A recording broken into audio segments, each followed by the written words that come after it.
Hello guys, welcome to another video. Welcome to another video. So today I'm going to try as much as possible to finish the whole of coordinate geometry because I have no more time to spare because my uni begins tomorrow. So I know as soon as my uni begins, I'm going to try to find the excuses not to finish up or just procrastinate when I'm going to do the next video. So today I'm just going to try to finish everything. So the last time I think I stopped at collinear points. Was it collinear points? And then I think I had So the main thing about last video was collinear points, and after that I go into forms of writing the equation of a line. But in reality, we actually just use those forms of writing equation of a line for the sake of analysis.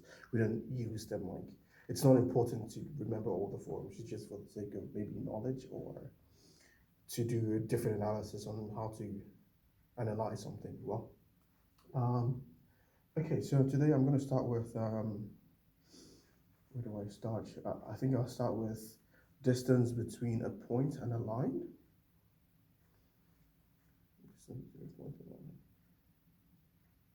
Okay, so to explain this, I'm gonna have to use the general recall that the general form of the equation of a line is ax plus by plus c equals 0, right?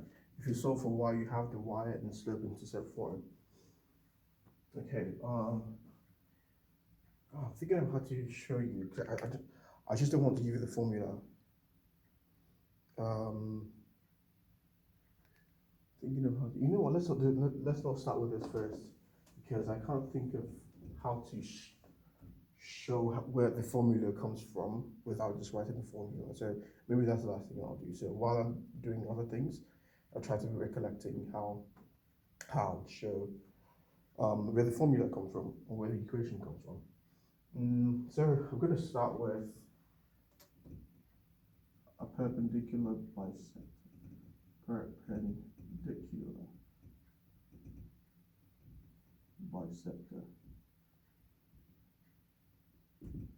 Well, I'm not going to start writing a definition in words because words really kill me. Let me tell you the definition of a perpendicular bisector. A perpendicular bisector is a line that bisects or intersects that intersects a line at the midpoint. So I guess we should start with the requisite for the equation of a perpendicular bisector. The first is a midpoint. What is a midpoint? Midpoint. So it goes midpoint. So you have to know what a midpoint is, and you have to know what then that will help you understand what a perpendicular bisector is. If you had some line, okay, this marker is quite faint.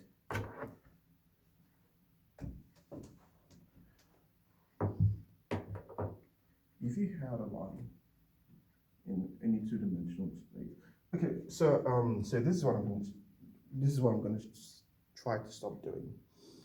I'm going to stop using the words like two-dimensional space or something like that because that's not only a use of coordinate geometry. The thing is, I'm not gonna lie. I'm just gonna say it out there. I'm really inclined to think in terms of physics. That's why you can use this in any form of. You can use it really anywhere to know. I don't know where else you could use it, but maybe in economics or I would have said engineering, because all of these engineers use all of this coordinate geometry. Most of, if not everything I'm going to do, science, engineering, all use that, all this mathematics. So I'm trying to think of other fields that actually use, like, I don't know about perpendicular bisector, but I know like, let's say demand and supply curve. What else? I can't really remember those things, but I know these ideas of coordinate geometry it's not as explicit as we science majors or engineering majors use it, but they use the idea in statistics, for example, in yeah, other fields. So I'm going to stop using terminologies like two-dimensional space because that's how I'm inclined to think of it. I tend to think of it, except when you get to 3D. In 3D, it becomes very, very physics-like. Once you start doing coordinate, when you start to extend the coordinate into 3 dimensions, it becomes obviously 3 dimensions is, well, I can't, it becomes physics. But for 2 dimensions, you can use coordinate geometry in 2 dimensions for any analysis. Doesn't depend if it's physics or anything, economics, biology, anything. So I'm gonna stop using words like two-dimensional space, Euclidean space, geometries. I'll stop using those words because you can use this for anything. But when you get to 3D, just know that it's just physics, engineering stuff. So, well, engineering stuff is still physics. So just say physics stuff, okay? So if you have a point, now if you have a line, what I say, it's not a very straight line. So if I had a line like this, and I know this point is the point P and the point Q,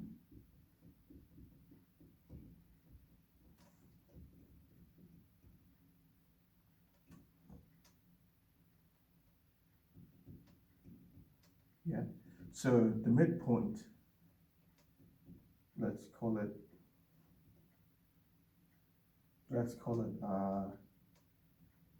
R is going to be X. I'm going to use a subscript M to denote the midpoint, and Y subscript M to denote the Y coordinate, coordinate of the subscript. So XM is given by, just do the average of X1 and X2, is going to be X1 plus X2 divided by 2. You can call this X prime. Let's call it X prime. So ym is going to be y1 plus y2 divided by 2. Let's call that y prime. So normally when I say X prime and y prime, okay, I need to say something quickly. So before I said with all of this, I was mentioning how two-dimensional coordinate geometry is not exclusive to physics alone. Includes almost everything. But when you're talking about change of axis or axial rotation, yeah, that's used for science. I can't think of it. Yeah, that's used for science, mainly physics on its own. So, or just for mathematical reasons.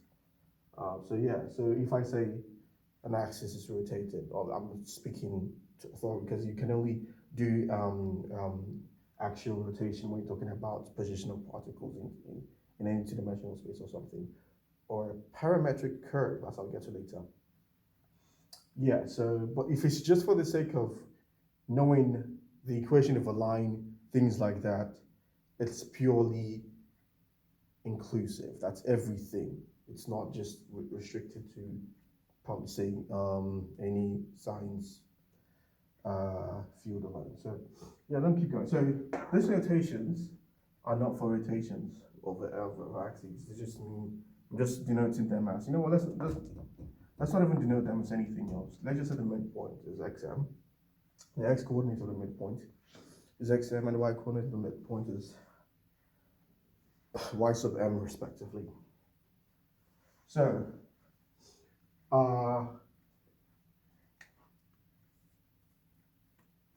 okay, so yeah, that's the formula for getting the midpoint of these two coordinates. Okay, so now a perpendicular bisector. Let me define what a perpendicular bisector is. A perpendicular bisector is a line that intersects another line such that the line makes a 90-degree angle with let's say this is L1 for instance. Okay, so let me start again. So let me think of it. Let me think of the words before I say them. A perpendicular bisector is a line that intersects another line at the midpoint, such that the line, which is called the perpendicular bisector, makes a 90-degree angle with the original line. And all of this is happening in 2 dimensions, right? So let me redraw so I can, utilize my space properly. So because I'm going to try to build up everything from as I go, build it up so it actually looks like something you can. So it looks like discrete and it makes sense. So if you have a straight line,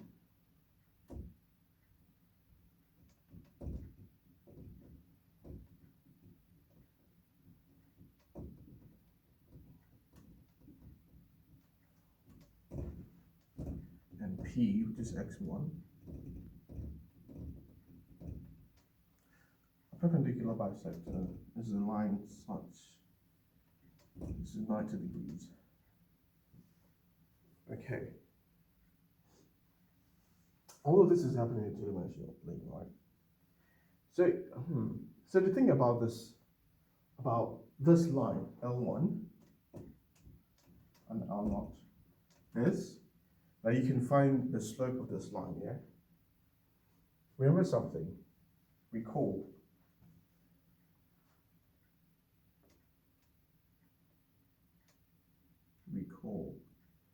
that tan of phi is equal to tan alpha minus tan beta. 1 plus tan alpha tan beta. Right? And all of these represent slopes, right? Tan beta. If tan alpha is equal to, what's tan 90? That's 0. So if I have 0 is equal to, let's say, m1 minus,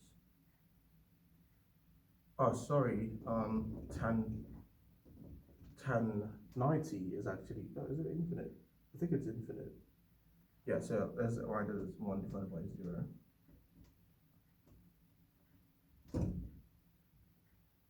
Because tan 90 is, well, yeah, it's 0.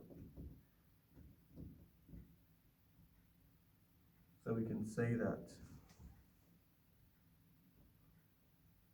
1 plus m1 m2 is equal to -1, and that gives you the inverse, negative inverse. So it's equal to 0, and that gives you the identity of negative inverses of slopes. That's if the angle between them is 90 degrees equal to -1. So recall that, yeah, keep that in your head. So draw a new line. Yeah, so that's the slope of this line.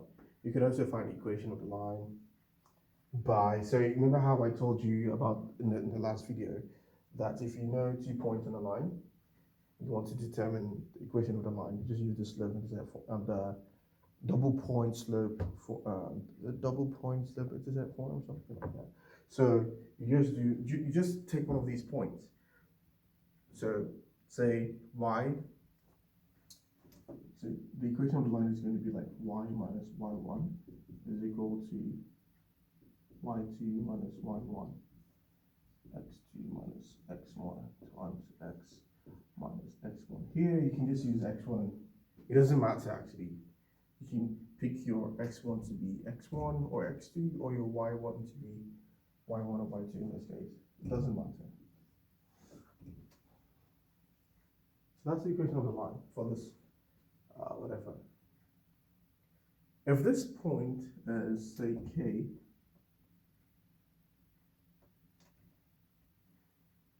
let's see. Yeah, if this point is k, say x prime, y prime, right? So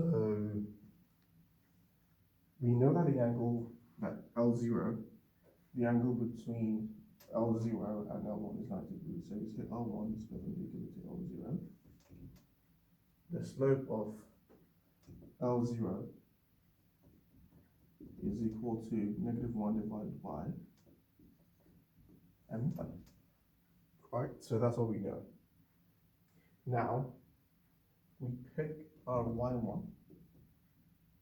The equation of the line is going to be single point slope intercept form, because you know one point. Let this just be some arbitrary point that we don't know. But we know from the definition of a perpendicular bisector, it bisects a line at the midpoint. So we know one point on that line. One point, which is the initial point of that line, is at xm and ym. So we know that our y1 is equal to ym, and our x1 is equal to xm.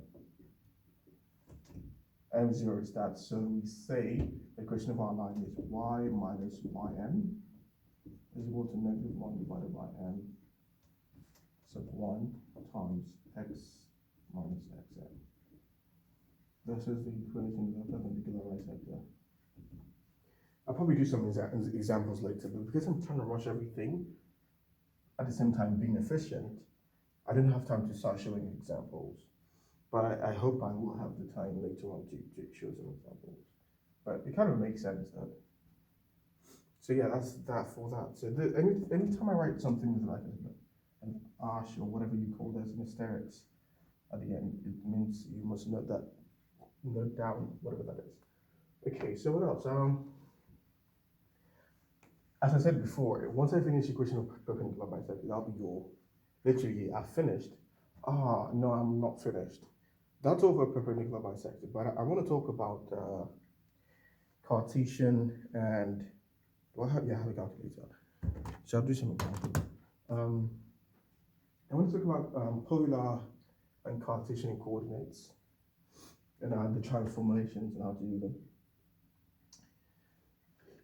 And after that, I'll talk about, what's it called? What else? Let me see, is there anything that I haven't touched? Is there anything I haven't touched?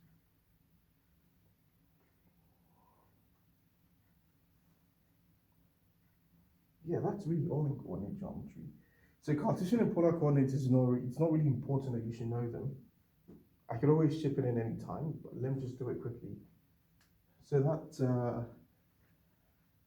this is the form of writing equation of a perpendicular bisector. Give me a second, let me think if there's anything left that I haven't talked about.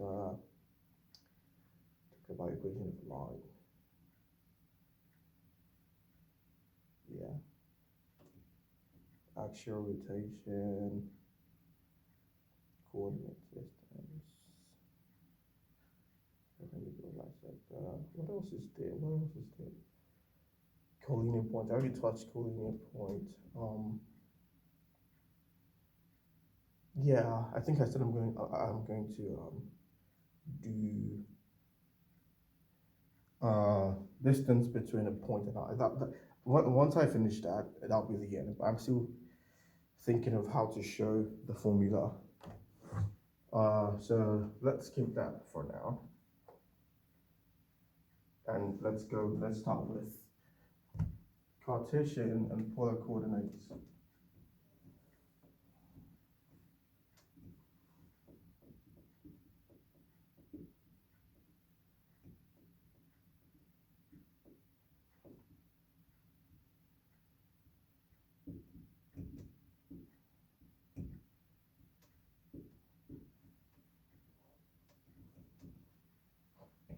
So I guess how it starts from this is just, explaining just making it look,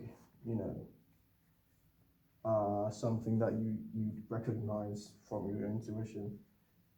I remember I talked about the mathematical basis of a coordinate system of a Cartesian graph. I talked about the idea of a Cartesian product, which is just another name for the dot product in disguise. I talked about the mathematical, but it's not important in knowing this. But I talked about the Cartesian, the mathematical basis of a coordinate system, or the Euclidean graph. So I talked about the Cartesian coordinate system, or the Cartesian product. And well, we haven't really dealt with graphs so far. So I guess this is the first thing I'll do now. Actually, it touches on graphs. So if I draw a coordinate system,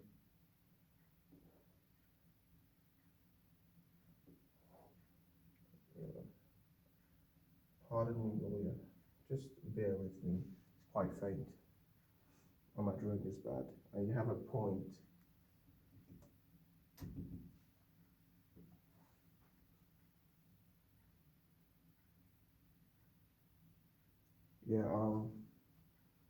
Yeah, so if I have a point here. Okay, why am I laughing? Yeah, I guess that's why I was laughing. I'll be back.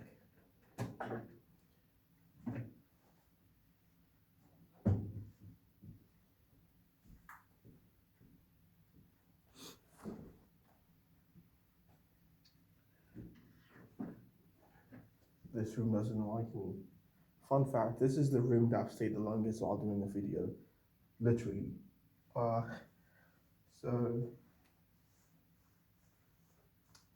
Cartesian and polar coordinates. Well,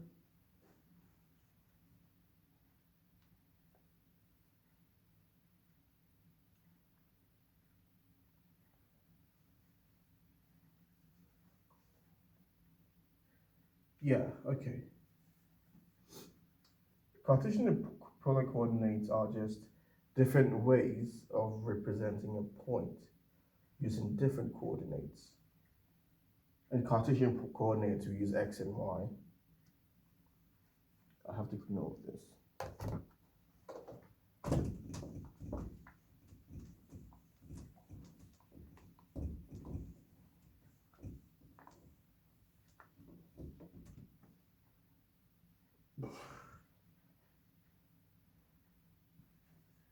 In Cartesian coordinates, okay, to make things simple, I'm just going to write CC. So in Cartesian coordinates, we had a point to be written as x, y. In polar coordinates, we'll have a point to be written as r, theta, where r is the distance of a point to the origin of the coordinate system. So we can write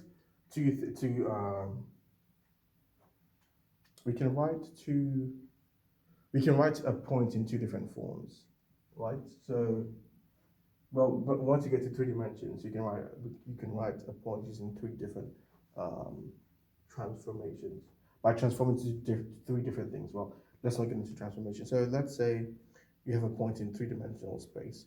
So you have Cartesian, rectangular, and spherical. Okay, so that was just by the way. So r, theta. So the transformation, okay, remember when I was doing trigonometry that I tried to describe to you? This is the first, second, third, and fourth quadrant. Let's see, how do I even do it again? So I draw a right angle triangle. This is the angle theta.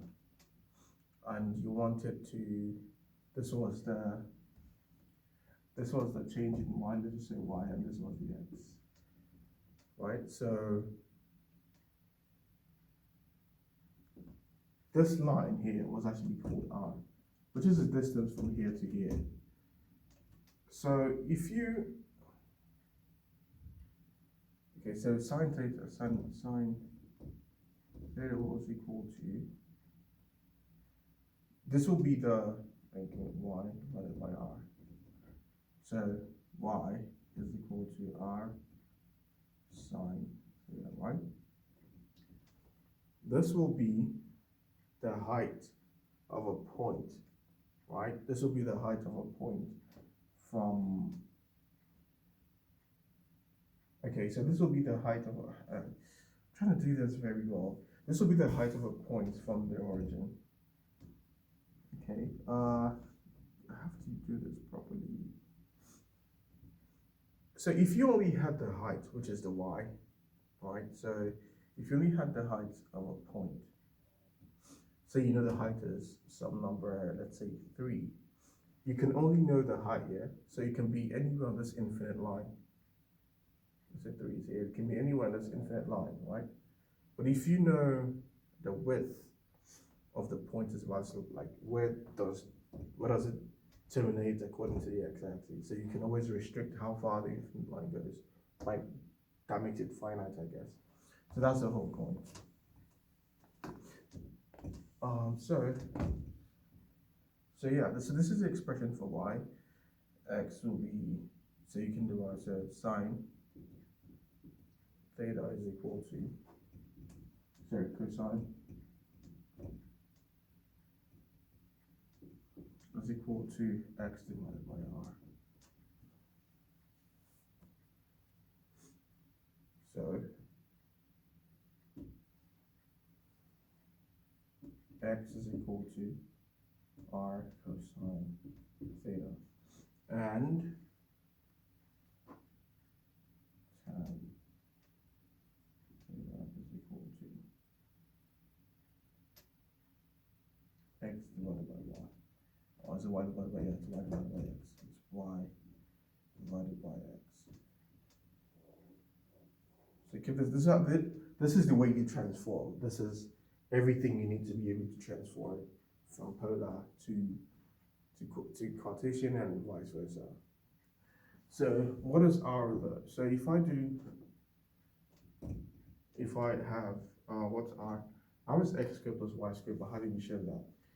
To show that, so x squared plus y squared equal to r squared, right? So we have x squared is equal to r squared. Well, let's start by building the intuition, right? So the intuition is from our basic understanding of coordinate geometry.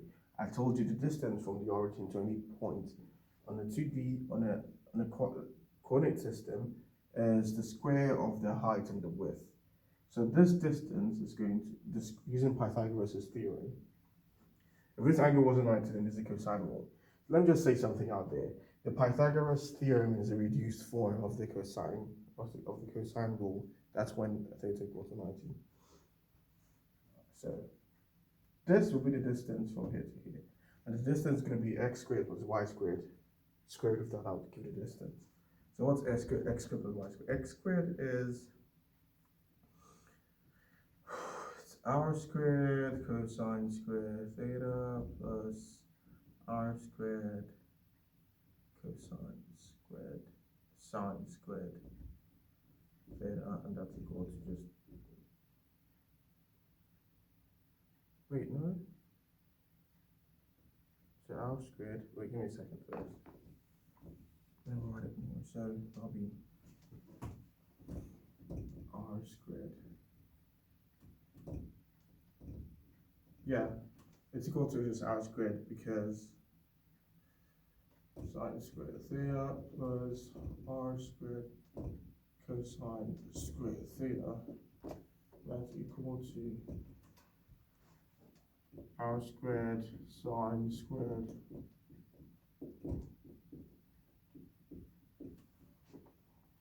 but we know that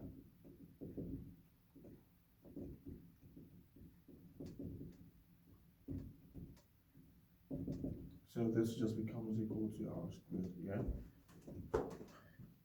So that'll be the square. So r is going to be the square root of x squared plus y squared. So yeah, thinking of some examples today, because this one is quite easy. So if I say change the point 4, 3 into polar coordinates, change 4, 3 into polar coordinates. So we just do, to know the angle, so tan will be tan theta is equal to 3 divided by 4. R is equal to 16 plus 9. R equal to 5. So we've already haven't had an answer, and theta will be tan inverse of that. So it's quite easy. So you have r, which is, so polar will be 5, comma, I haven't calculated today, yay. So tan inverse.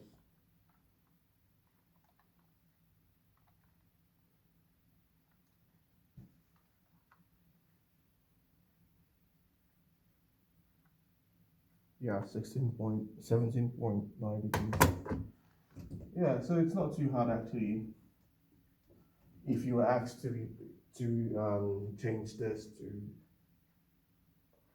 you know what? Okay, so if you have to change this to back to Cartesian, so just do r sine this for y and r cos this for x. But the thing is, I can't be bothered. So let's do it like this, because I can explore all the possible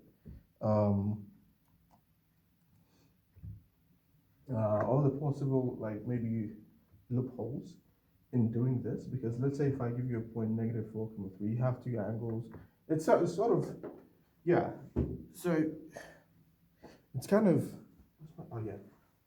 So it's kind of, I kind of need a separate video to explore this. Well, this is what I did. This is the transformation identity. As I go on, maybe when I go to complex numbers, because my next video is going to be on binomial series, so we don't need anything about graphs, because I'm trying to finish the whole coordinate geometry as quickly as humanly possible. So binomial series is just going to be pure equations. Yeah, so we're not going to use graphs. I don't know graphs. They don't coordinate systems in binomial series. So when I'm about to start coordinate geometry, I will run over Cartesian and polar coordinates. And then when I finish that, then I start complex numbers, because you need to understand Cartesian and polar coordinates before moving into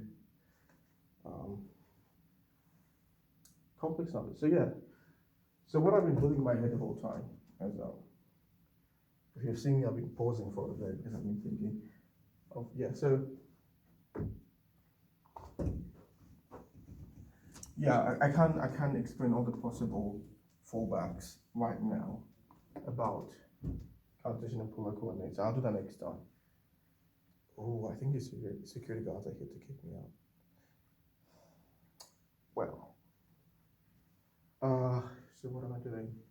Distance.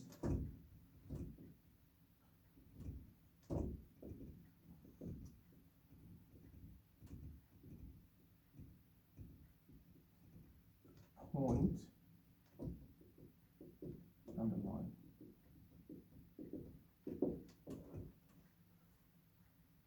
I have to be really quick though. Let me. Back in that jiffy.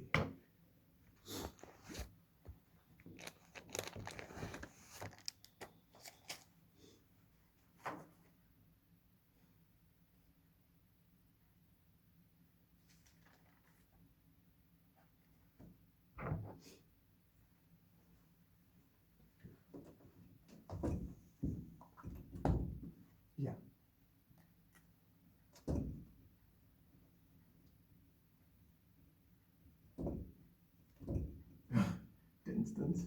Distance.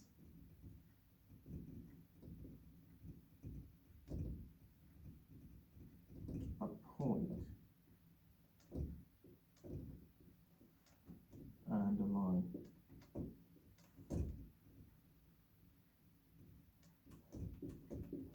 Okay, so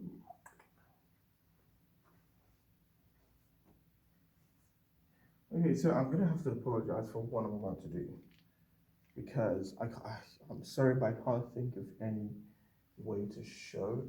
I probably can. It's just I've actually forgotten how to. I used to have this in my head before. I just know the formula in my head, but I'm not just gonna write it down. So what I'm going to do is I'm going to show you the distance between a point and a plane, and then reduce the number of dimensions to 1, so that you can see the formula.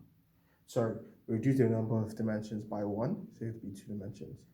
So let's first do distance between a point and a plane.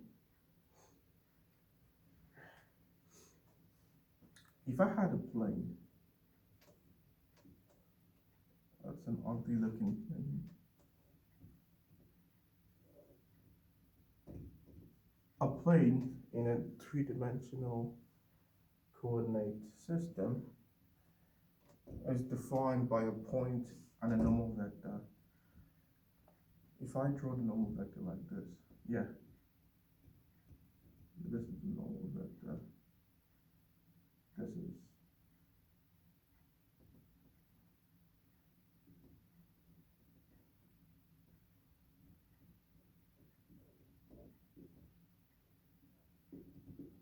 and this is the plane. So this normal vector, this is the plane, this is the normal vector.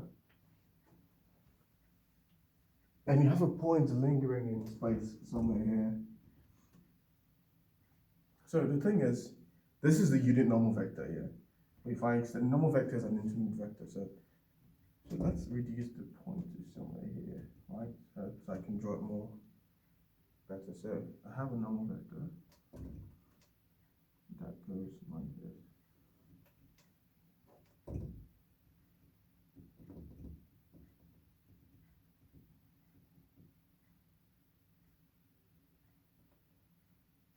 And this is the point P1, and this is the point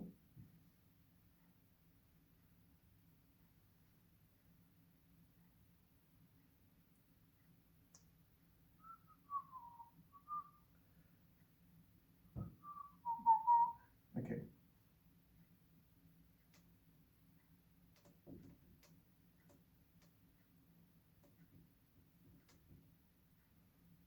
Okay, so I'm gonna have to do some definitions. Probably some people already know, perhaps some people don't. But let's do something. Let's take this normal vector out and put it on a two-dimensional axis. So this is the normal vector. Let's just pretend it's a direction. It's a directrix. That's one of the axes of the two-dimensional plane. Let's say that's a normal vector, and this is the point P0. Yeah, this is the point P0.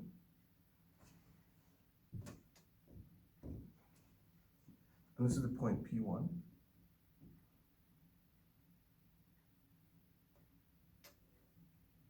That's ugly looking. So let me just draw from here and label this point P1. Okay, so the idea is there's an angle here between, yes, that's what I was trying to do.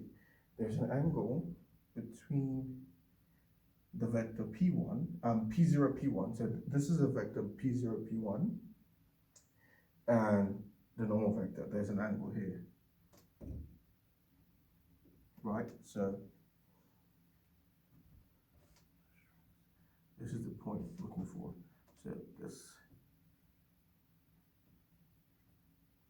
So this vertical part that the vector P0, P1 covers out of the whole of n, which is normal vector,